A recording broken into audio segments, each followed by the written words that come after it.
తెలంగాణ ఉద్యోగుల జేఏసీలో లుకలుకలు మొదలైపోయాయా? రెండు సంఘాల మధ్య ఆధిపత్య పోరు నడుస్తోందా? ఇన్నాళ్లు అంతర్గతంగా నడుస్తున్న యుద్ధం త్వరలోనే ఓపెన్ కాబోతోందా? ఎక్కడ తేడా కొట్టింది ఈ రెండు సంఘాలకు? ఉద్యోగుల జేఏసీలో అసలేం జరుగుతోంది చూద్దాం. తెలంగాణ ఉద్యోగ సంఘాల జేఏసీలో నేతల మధ్య అభిప్రాయ భేదాలు ఏర్పడ్డట్టు తెలుస్తోంది. ప్రధానమైన రెండు సంఘాల మధ్య కోల్డ్ వార్ నడుస్తున్నట్టు చెప్పుకుంటున్నారు. ఇటీవల సచివాలయంలో నిర్వహించిన డైరీ ఆవిష్కరణ కార్యక్రమమే ఇందుకు కారణమన్న చర్చ జరుగుతోంది. అసలే ఉద్యోగ సంఘాల్లో ఉన్న సమస్యలకు ఈ వ్యవహారం ఆజ్యం పోసిందన్నది కొందరి విశ్లేషణ. ప్రస్తుతం ఉద్యోగుల జేఏసీలో సుమారు 208 సంఘాలు ప్రాతినిధ్యం వహిస్తున్నాయి.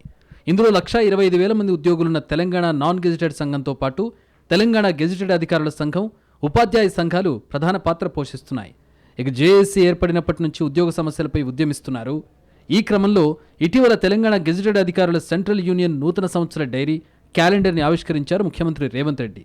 ఉద్యోగులకు పెండింగ్ ఉన్న ఒక డిఏను ఈ కార్యక్రమంలో ప్రకటించారు సీఎం. మిగతా సంఘాలకు ఇదే ఇబ్బందిగా మారినట్టు చెప్పుకుంటున్నారు. ఉద్యోగుల జేఏసీ పక్షాన టీజీఓలే ముఖ్యమంత్రి అపాయింట్మెంట్ తీసుకుని కార్యక్రమం నిర్వహించి క్రెడిట్ కొట్టేసే ప్రయత్నం జరిగిందన్నది మిగతా వాళ్ల ఆరోపణ. ప్రస్తుతం 64 పెండింగ్ అంశాలపై ప్రభుత్వంతో జేఏసీ పోరాడుతోంది. ఈ పరిస్థితుల్లో రెండు ప్రధాన సంఘాలైన టీజీఓ, టీఎన్జీఓ మధ్య మనస్పర్ధలు రావడంతో ఉద్యోగుల్లో కూడా ఆందోళన వ్యక్తమవుతోందట. హక్కుల కోసం పోరాడాల్సిన నాయకులు, ప్రభుత్వాలపై ఒత్తిడి తీసుకురావాల్సిన ఉద్యోగ సంఘాలు ప్రస్తుతం తీసుకుంటున్న నిర్ణయాలతో చులకనవుతున్నాయన్న అభిప్రాయం ఉంది ఎంప్లాయీస్లో. జేఏసీ నాయకుల మధ్య మనస్పర్ధలు రావడానికి మరో కారణం కూడా ఉన్నట్టు చెప్పుకుంటున్నారు. ఇటీవల కొద్దిమంది ప్రభుత్వ ఉద్యోగులకు పదోన్నతులు వచ్చాయి. వాటి వల్ల వారికి గెజెటెడ్ హోదా దక్కింది.